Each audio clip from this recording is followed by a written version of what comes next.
Un saludo, hermanos, espero que se encuentren bien. Hoy vamos a estar conversando sobre la porción 95. Estaremos conversando y hablando acerca del texto de Juan capítulo 5 a partir del versículo 19. Hoy en día encontramos una avalancha de personas abandonando el cristianismo moderno, el cristianismo actual, lo que le llamamos las iglesias. Y estamos viendo muchas personas que con el deseo de aprender, con el deseo de profundizar en el tema bíblico, dado que se dan cuenta que falta algo, que hay temas que se necesitan de mayor entendimiento, no tan solo porque el cristianismo falte o porque sea inútil, sino porque han surgido a través de la internet, a través de la información que todos tenemos acceso ahora, han surgido temas específicos que cuando el cristiano común se enfrenta a ellos no tiene respuestas. Y muchas veces cuando va a sus líderes a preguntarle, pues nota que tampoco tienen respuestas. Y a veces encuentran respuestas negativas, respuestas radicales, ilógicas o sin un argumento fuerte que crea en el ser humano una especie de rechazo. Y en muchas ocasiones pues trae problemas.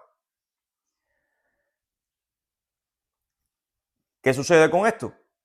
Que muchas de esas personas que tienen hambre de aprender, quieren profundizar, entienden y se van dando cuenta que en el judaísmo pueden encontrar muchas de esas respuestas, las respuestas a sus preguntas. El judaísmo es un movimiento extremadamente grande, extremadamente complejo, con muchos años de tradición, con organizaciones milenarias,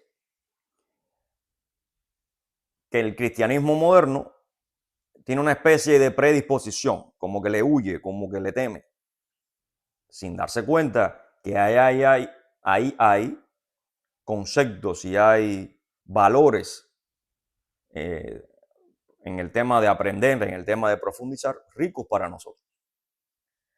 Ahora, ¿qué sucede?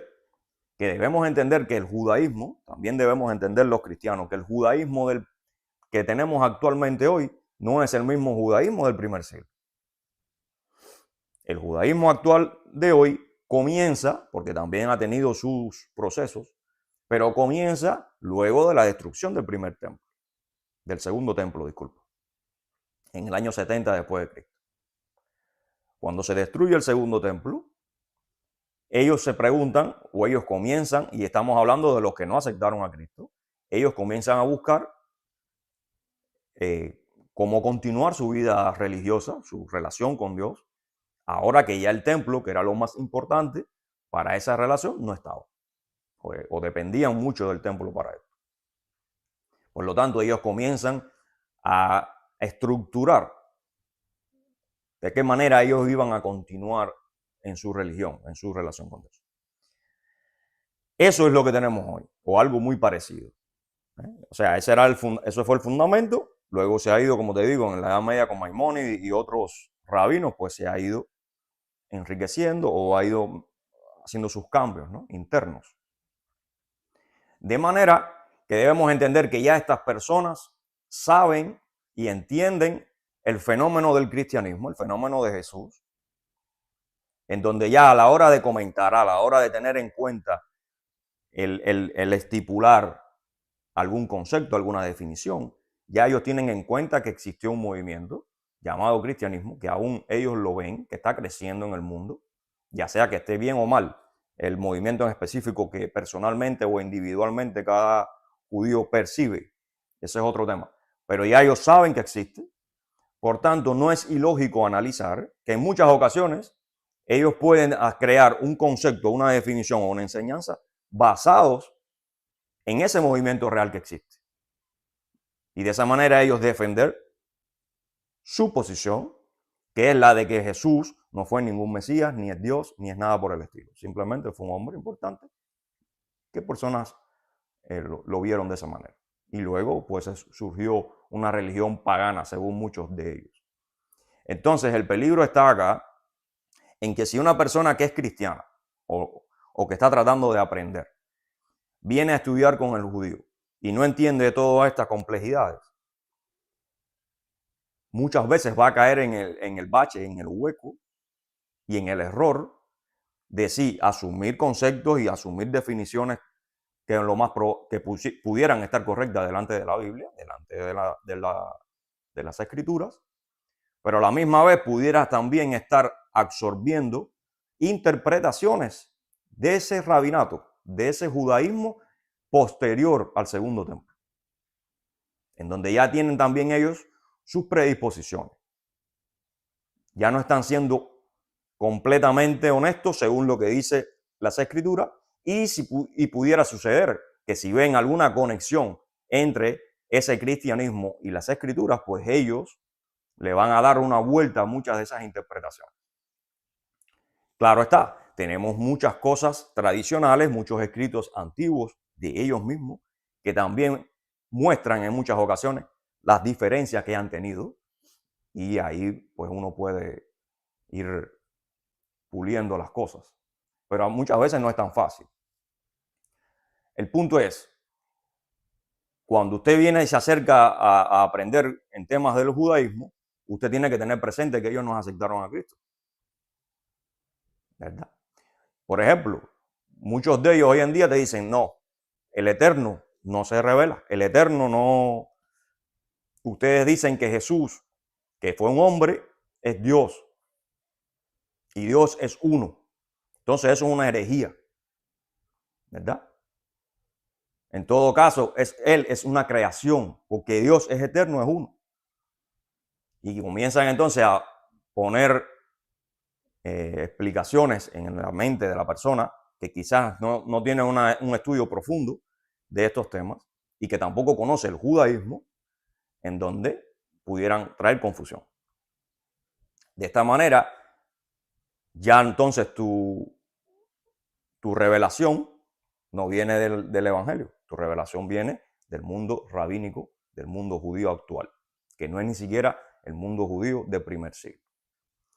Hoy, lo que yo quisiera hacer es precisamente mostrar cómo Jesús y cómo sus apóstoles, cuando escribieron los evangelios y las cartas, principalmente Juan, va a enseñar y nos va a mostrar cómo Jesús en el primer siglo no fue un inventor de un movimiento, en el sentido de que hizo algo nuevo, algo que no existía, sino que todo lo contrario. Jesús, siendo él la base fundamental, porque él es la Torá, él es la ley, él es el todo, él va a usar inclusive el vocabulario técnico del primer siglo entre los judíos para revelar quién es él. Y eso se ve muy claro en el Evangelio. Claro está, hoy en día muchos rabinos también te dicen, no, porque el Evangelio es helenístico, el Evangelio es pagano, es griego. Y una de las dos, o son judíos que también son muy ignorantes, no son honestos porque no han venido a estudiar las escrituras correctamente, o sea, sin prejuicio, y simplemente están manipulándote, porque ellos lo que quieren es separarte del Mesías, de Dios, en ese sentido del Hijo de Dios, ¿verdad? Entonces el propósito de lo que vamos a hacer hoy es precisamente mostrar cómo Jesús y cómo Juan en el 5:19 y en adelante se identifica con el Hijo Eterno, con los conceptos reverentes de la presencia divina en el judaísmo del segundo templo, afirmando su naturaleza divina, autoridad judicial y unidad con el Padre. Por lo tanto, tenemos que tener en cuenta una cosa fundamental. O Jesús era un mentiroso, un embustero, un manipulador, o lo que dice Jesús y lo que dice el Evangelio es verdad. ¿Entiendes? Sí, porque muchos te dicen, no, pero Jesús fue el hombre más justo del mundo, pero no es Dios. Algunos puede ser hasta el Mesías, pero no es Dios. Está muy bonito todo eso y eso es parte de estos inventos que han hecho el judaísmo moderno, ¿verdad? Pero ahora, ¿creían así en el primer siglo? Inclusive antes del primer siglo antes de Cristo creían así. Todos los judíos en uniformidad creían de esa manera, como para que ahora un mesiánico, una persona que se acerca a las raíces hebreas, pueda confiar en que lo que dice el rabino de hoy en día, el ortodoxo, el hasídico, es el judaísmo del primer siglo y anterior al primer siglo. Ese era el pensamiento de toda la vida de todos los judíos. Te voy a mostrar hoy que no. Y ese es el punto.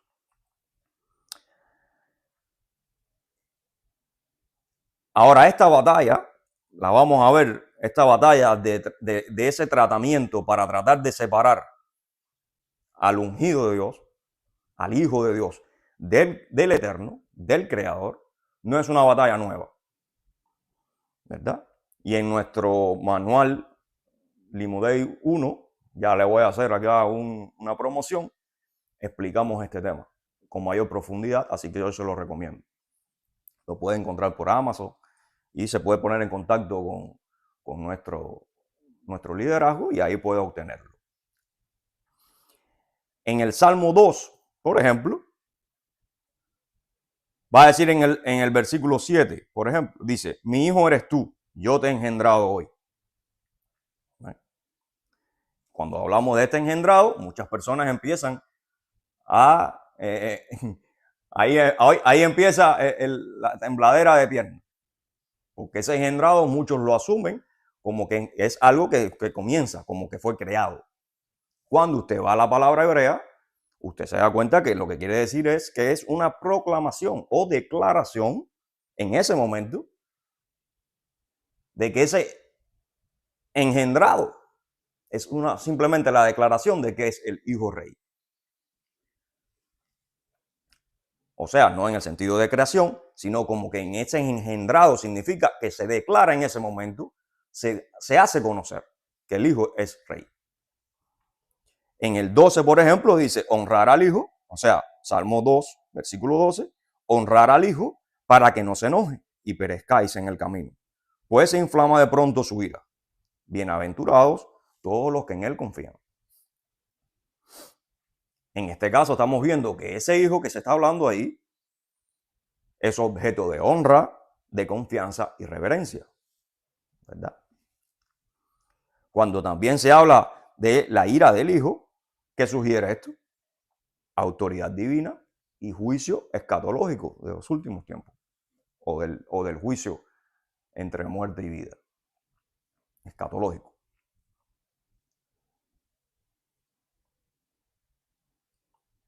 Entonces, en ese mismo Salmos 2, vas a ver cómo va a hablar de cómo ellos van a tratar de despegar las ligaduras con el ungido, entre Dios y el ungido y su ungido, cómo hay personas que se van a unir para separar esto. O sea que ya vemos que es desde los tiempos de los reyes, porque esto lo está escribiendo ya sea David o Salomón, ya estamos viendo lo más probable es David, ya estamos viendo una intención de separar, o de que vendría un momento que habría una intención de separar a Dios de su ungido.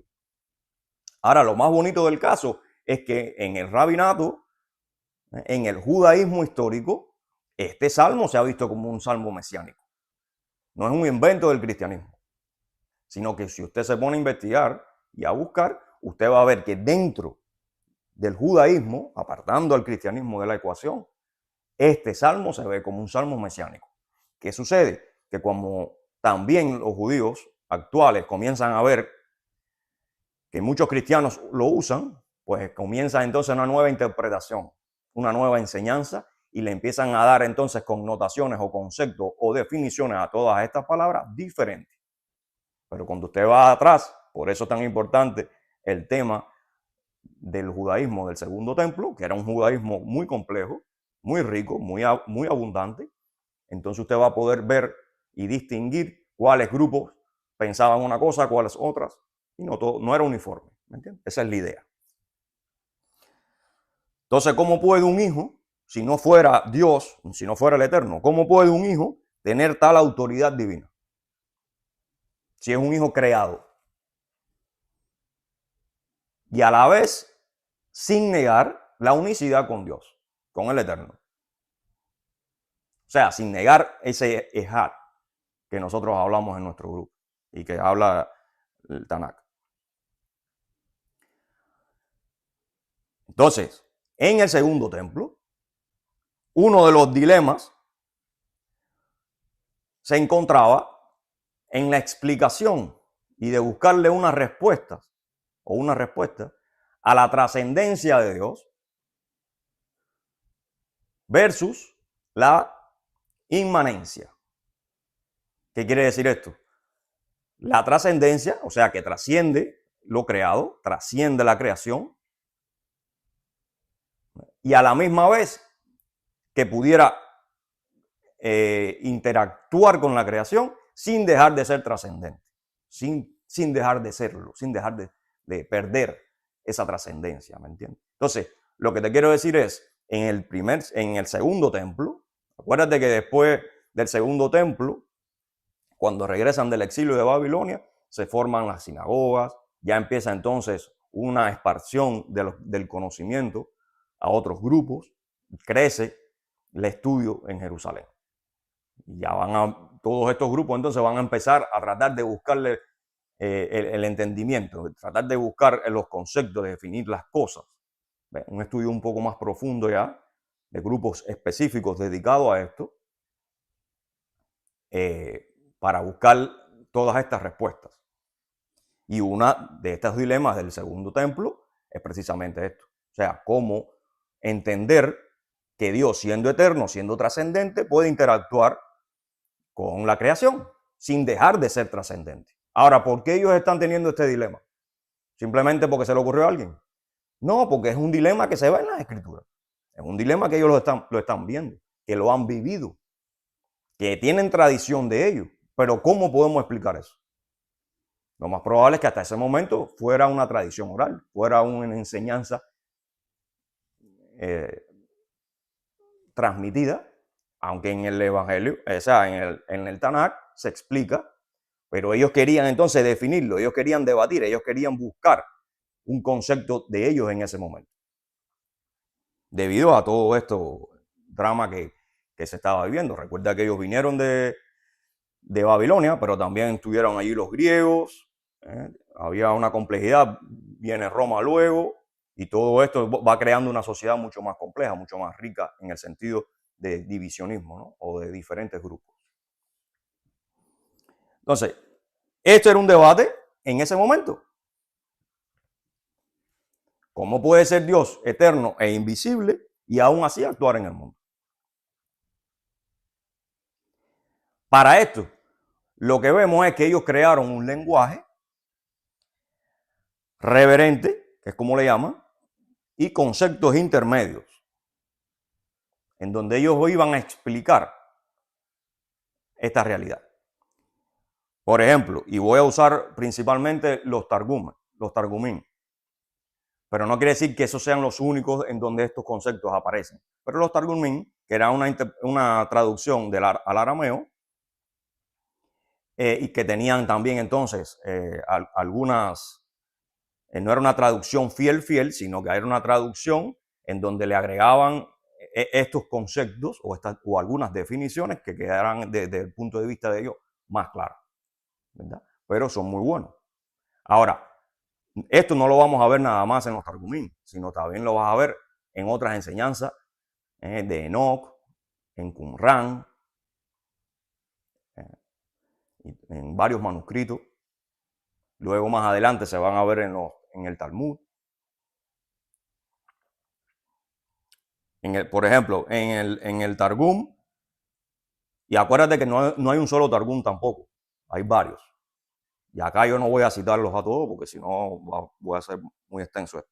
Pero por ejemplo, un término que ellos fueron creando o que ellos vieron, ellos lo detectaron y lo crean como un concepto para explicar este dilema de trascendente pero que interactúa con la creación del Memra, ¿verdad?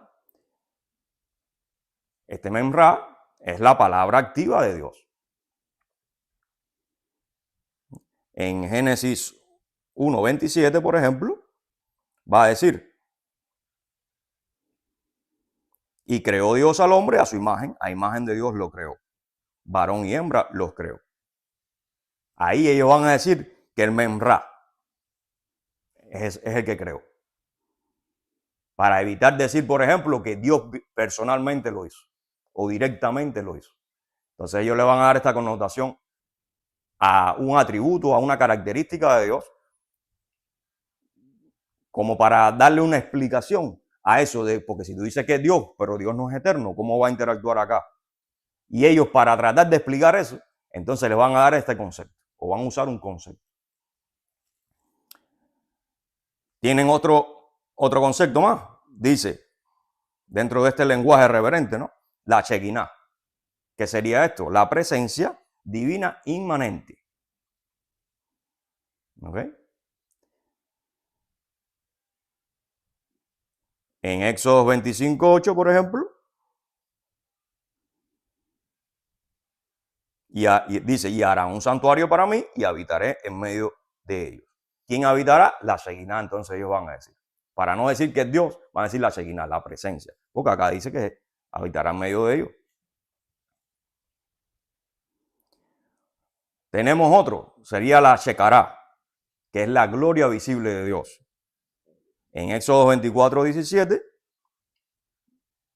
va a decir, y la apariencia de la gloria del Señor era como un fuego abrasador en la cumbre del monte, a los ojos de los hijos de Israel. ¿Okay? Y el Dibur, que viene siendo el discurso o revelación divina. En Deuteronomio 5:4 va a decir, cara a cara habló el Señor con vosotros en el monte de en medio del fuego. O sea, estos conceptos permiten afirmar inmanencia, ellos lo crean para que se permitiera afirmar esa inmanencia sin separación. Una acción de Dios sin cambio. Esta inmanencia que estoy diciendo, en el contexto de las emanaciones de Dios, de las proyecciones de Dios, describe cómo lo divino se hace presente, se manifiesta, se expresa o actúa dentro del mundo organizadamente, sin dejar de ser trascendente. O sea, que lo que yo quiero que usted entienda acá es que ya desde antes del primer siglo, los mismos judíos estaban teniendo este debate y estaban tratando de darle una explicación a aquello. Esto no es un invento del Nuevo Testamento, de la tradición apostólica. No es un invento de Jesús, como si Jesús hubiese inventado algo, sino que ya ese debate existía entre el judaísmo. E inclusive ya ellos estaban buscando una manera de explicar aquello. Y habían creado conceptos para poderle explicar cómo se manifestaba Dios en la creación. Cómo se proyectaba Dios en la creación. Porque ellos sabían que si Dios es eterno, ¿cómo se puede, o sea, cómo si es eterno? ¿Cómo se va a proyectar? Porque desde el momento que tú te proyectas en la creación, ya tú te estás limitando. Y todo lo que entonces se limita y es limitado no puede ser eterno. Entonces ven que hay ahí se pudiera decir una contradicción. Pero ellos saben que es Dios. Pero ellos saben que como hemos leído acá, en la Torá, Dios se manifiesta. Dios se proyecta en la creación, pero a la misma vez es eterno. Pero ¿cómo es posible? ¿Entienden la riqueza de lo que estamos hablando? El debate profundo es complejo. Entonces, el judío que te diga, ese debate nunca ha existido, nosotros no tenemos ningún problema, eso nosotros lo tenemos súper claro, es un mentiroso o es un ignorante. Como mismo muchos cristianos. Porque los únicos ignorantes no son los cristianos o algunos cristianos. Hay muchos judíos ignorantes también que son repetidores. Por tanto, viendo ya esta riqueza de debate que existía en el judaísmo del segundo siglo, del segundo templo, disculpa, que no era un judaísmo uniforme, sino era que eran muchos grupos, eran muchas maneras de analizar y de interpretar y de darle respuestas a todas estas preguntas complejas. Vamos a ver 3 implicaciones de lo que está diciendo Juan en el capítulo 5, principalmente a partir del versículo 19. ¿Ok?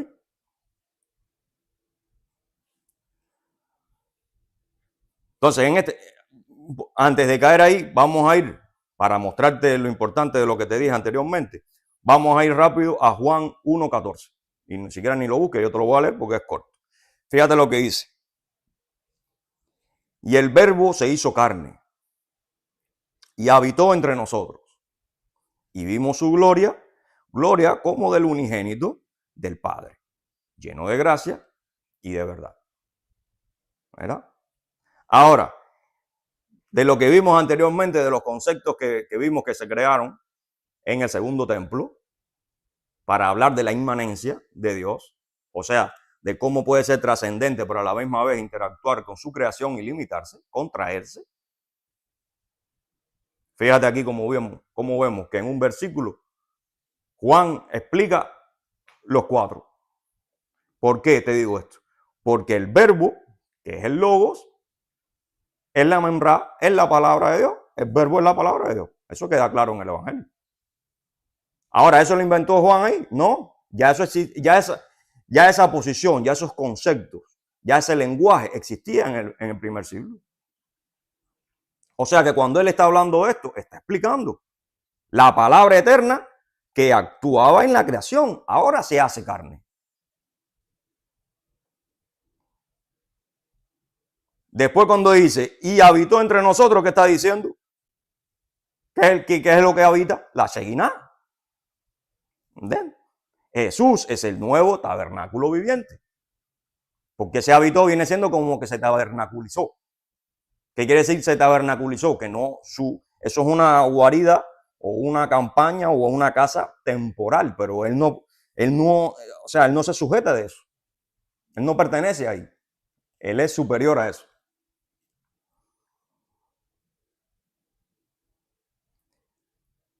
Y vimos su gloria. ¿Qué es lo que es la gloria? La shekará, el kabod. Son conceptos del judaísmo. De ese entonces y actualmente también se usa. Ahora esa gloria puede ser vista. ¿Entiendes? ¿Dónde se veía antes? En la nube. Como dicen en Éxodo 24.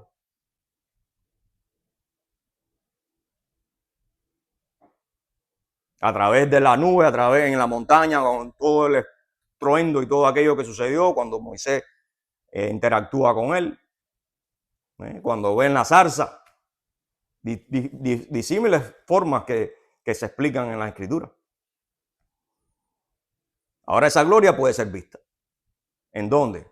En Jesús. Y por último, dice, lleno de gracia y de verdad. ¿Qué quiere decir eso? Es el dibur. Lleno de gracia y de verdad es el dibur. Es el discurso del Señor. Jesús revela a Dios completamente. La manera de esto, a través de su discurso, a través de su expresión. Dios hace todo. Porque esa es la manera en que entonces Él se proyecta en la creación. Por lo tanto, ¿cuál es la conclusión en este pedazo? Jesús cumple toda la forma de manifestación divina reverente del judaísmo del segundo templo. O sea, todo el vocabulario que ellos estaban usando, que quizás pueden haber algunos más, pero muchos de esos lenguajes en el Evangelio lo que estamos viendo es que Jesús y los apóstoles estaban enseñando que ahí era la proyección. Para aquellos que creemos que Jesús es el Mesías, que es Dios, entonces nuestra revelación no puede ser de uno de las proyecciones que tenían algunos grupos, sino la de que nos está dando el Evangelio, que concuerda totalmente con ese debate que se estaba teniendo en ese momento. Y se le da respuesta a eso. No hay que buscar en ningún lado. Aquí está.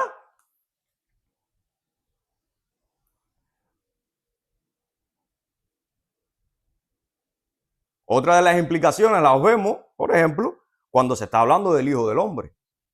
En Daniel 7, ¿qué dice? ¿Qué vemos en Daniel 7? Dice, miraba yo en la visión de la noche y he aquí con las nubes del cielo venía uno como un hijo de hombre, que vino hasta el anciano de días y le hicieron acercarse delante de él. Y le fue dado dominio, gloria y reino para que todos los pueblos, naciones y lenguas le sirvieran. Su dominio es dominio eterno, que nunca pasará, y su reino uno que no será destruido.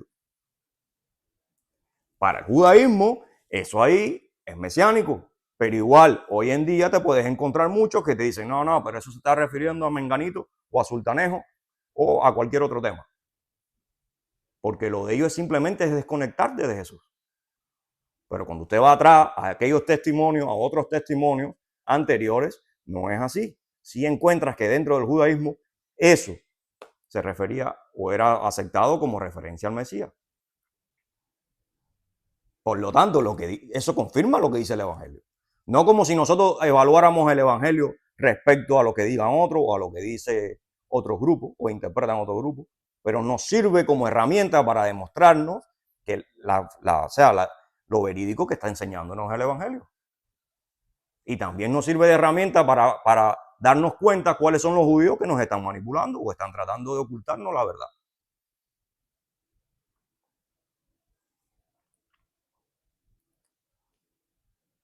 Entonces, ¿qué elementos encontramos acá en Daniel 7, 13 a 14? Viene con nubes. ¿Qué es eso? Es como le llaman en el cristianismo una teofanía. ¿Me entiendes? Es una proyección de Dios en la creación. Es una inmanencia. ¿Me entiendes? Dominio eterno. Solo Dios posee dominio eterno. El único eterno es Dios. Por lo tanto, cualquiera que se le dé dominio eterno es Dios. No puede ser otra persona. Según la Torá, según las escrituras completas, desde Génesis hasta Apocalipsis, el que se le dé dominio eterno es eterno. No puede ser una persona creada o una fuente creada o una cosa creada. No puede. Es imposible. Entonces no me puede decir que el Hijo no es creado, ¿ves? Él es Mesías, Él es buenísimo, es una... Vaya, está entre Dios y todo lo demás, pero, ¿me entiendes? Pero es creado. No, porque si no, no se le puede dar nada eterno, no se le puede dar poder eterno ni autoridad eterna. Y por último, cuando se habla del servicio, que todas las naciones le darán servicio, ahí Daniel usa el término pelaj, que es una palabra usada para el servicio a Dios, para el culto a Dios solamente. Y ahí usted puede encontrar también después, si quiere, otras implicaciones, o sea, otros detalles. Pero vamos a dejarlo ahí. Entonces, ¿cuál es la implicación de Daniel? Que el Hijo del Hombre, el que está hablando allí, no es cualquier hijo de hombre, no es Israel, no es... No. El Hijo del Hombre no puede ser creado o finito o inferior. Es eterno, es entronizado, adorado. Jesús se autoidentifica con esta figura en Juan 5, 27, que es el texto que nos toca conversar hoy.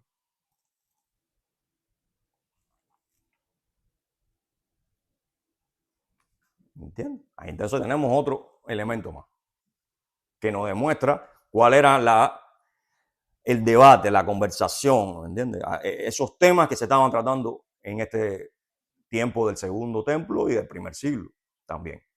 Era un debate rico, no era uniforme, y había algunos que lo negaban y otros que no lo negaban. Entonces no me puedes decir que no, que eso ahí no se refiere a Jesús, porque Jesús es un hombre cualquiera. Bueno, pero ¿y si te demuestro que no? Porque tú mismo hablas de que hay conceptos dentro del judaísmo, en la tradición, en donde hay conceptos para esa proyección de Dios en la creación, aún sin perder su trascendencia, sin perder su eternidad. Y existen pruebas en la Torah, en la ley, de eso.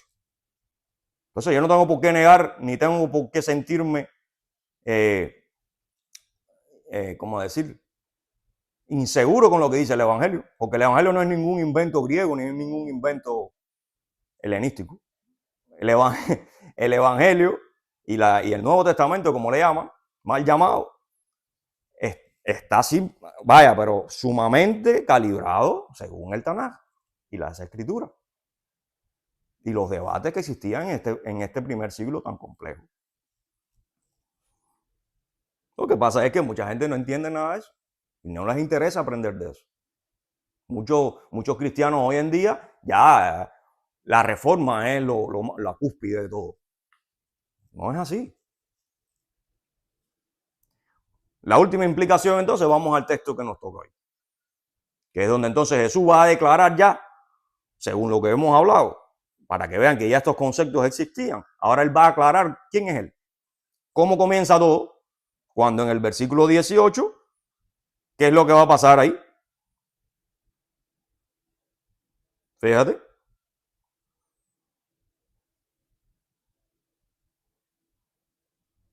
En el versículo 18 dice: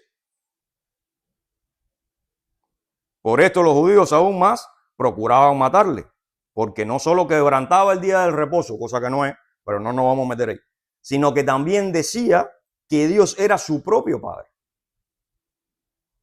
haciéndose igual a Dios. ¿Ven? Entonces, hoy en día, cuando se toca este tema, las personas creen como que eso es un invento. No, mi hermano, en el primer siglo, los judíos, algunos de ellos, en este caso los que estaban hablando con Jesús aquí, interpretaron que lo que estaba haciendo Jesús se hacía él igual a Dios. Entonces ellos vieron en Jesús algo diferente. Entonces ellos sabían que sí había una manera de que una de esas proyecciones, por así decirle, esa inmanencia podía suceder. Ellos estaban claros, ellos conocen eso, porque si no, si tú no crees que el Eterno puede proyectarse en la creación, eso nunca te va a pasar por la cabeza. Ven acá, entonces tú eres Dios. La disonancia entra porque ellos lo que no ven a Jesús como eso. Porque ellos quieren que sea como ellos deciden, o como ellos quieren, o como ellos estaban interpretando. Ellos no conciben que sea diferente. Entonces, cuando ellos están viendo a Jesús, espérate, lo que tú estás diciendo, espérate un momentico. Entonces, ellos entendieron el mensaje, a ellos les cayó la cuestión. A ellos lo que no les gustó fue que quizás que no hubiesen contado con ellos primero, que no hubiese venido a través de ellos. Miles de razones, que no es el punto. La concreta es, lo que sucedió allí y lo que Jesús estaba diciendo y haciendo para ellos fue, espérate un momento, que todo lo que tú estás diciendo, tú te estás declarando Dios, tú te estás declarando hijo de Dios, tú te estás declarando como una proyección de Dios, del Eterno. Entonces tú eres eterno. Pero si yo te estoy viendo aquí en carne y hueso. ¿Entienden? Qué complejo es el tema. Ahora, en el versículo 19, ¿qué dice? Ya más adelante, ¿no? El Hijo hace lo que ve hacer al Padre. ¿Cuál es la implicación de esto? Unidad de obra con el Padre. O sea, Jesús es la expresión directa, materializada del Padre, de Dios. El canal entre Jesús y el Padre es unida. El hecho de que Jesús en ese momento esté en carne no significa que está separado del Padre. A nosotros eso nos parece una locura. A veces no se entiende. La concreta es, lo que tú tienes que saber es que eso es una inmanación, una inmanencia. O sea, Jesús se está proyectando en ese momento por la obra que tenía que cumplir, pero él no deja de ser lo que él es, su naturaleza. Está limitado, pero como mismo se ha limitado en otras ocasiones, como enseñan las Escrituras, porque si no tú no me puedes decir que el que estaba en la zarza hablando con Moisés era Dios, que el que creó todas las cosas fue Dios, como lo enseñan las Escrituras, y por ahí muchos ejemplos. Entonces, ¿cuál es la diferencia? Que haya una proyección en una zarza ardiente sin quemar la zarza o en un cuerpo humano. ¿Cuál es la diferencia? Entonces la gente simplemente porque empiezan a escuchar cosas y le meten en la cabeza, no, porque Dios no puede ser hombre. ¿Quién está diciendo que Dios es un hombre? Te estoy diciendo que Dios se vistió de hombre, como mismo se vistió de zarza ardiente. Pero Dios no es hombre. Se proyectó como un hombre. ¿Cómo se ha proyectado en Memra? Se proyectó en, ¿cómo fue que dijimos? En Shekará, Dibur, porque tú lo aceptas de esa manera, entonces ¿por qué tú no lo puedes aceptar de otra forma? Entonces, bueno, dice el 21, el Hijo da vida como el Padre. Poder creador y vivificador, eso no lo tiene más nadie. Creador de vida y vivificador, solamente lo puede ser Dios. El 22, el Padre no juzga, ha dado juicio al Hijo. ¿Cómo tú le vas a dar juicio? Es una autoridad judicial exclusiva de Dios. Nadie puede jugar fuera de Dios. Es el único que conoce todos los corazones. ¿Cómo le vas a dar eso al Hijo? Claro, porque el Hijo en ese momento, esa es su función. Y es el que se está proyectando en la creación. Dios es el eterno, es la fuente, el Padre, ¿no? En ese momento la función del Hijo es proyectarse y es resolver todo ese tema. Para eso fue enviado, pero no deja de perder su eternidad, su esencia. Simplemente está limitado, como se ha limitado en otras ocasiones. Y venimos comentando. Dice el 23, para que todos honren al Hijo como al Padre. ¿Cómo es posible que vas a honrar al Hijo y Él es diferente al Padre? No puedes honrarlo. Eso sería una herejía. Y eso lo enseñan las Escrituras. Eso no contradice las Escrituras. O sea, la contradicción sería si el Hijo fuera diferente al Padre. Ahí sí hay una contradicción. Pero no lo es. Es el Eterno. Aquí se está proyectando. Y por lo tanto se está proyectando Hijo. Como mismo Padre. Pero están totalmente conectados. Simplemente ahora están en un nivel de su función. El 24, el que oye mi palabra tiene vida eterna. Jesús es fuente de vida eterna. ¿Cómo va a ser fuente de vida eterna si no es eterno?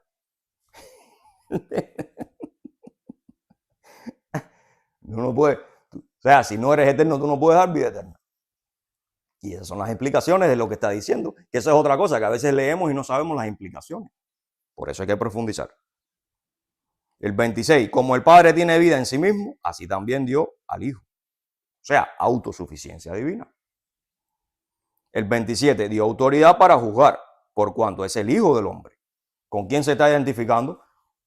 Con Daniel 7, 13 y 14. Los que muchos ven como el Mesías y Mesías divino. Porque no todos aceptaban un Mesías divino, pero muchos sí. Según, entre uno de los textos, por lo que decía Daniel 7.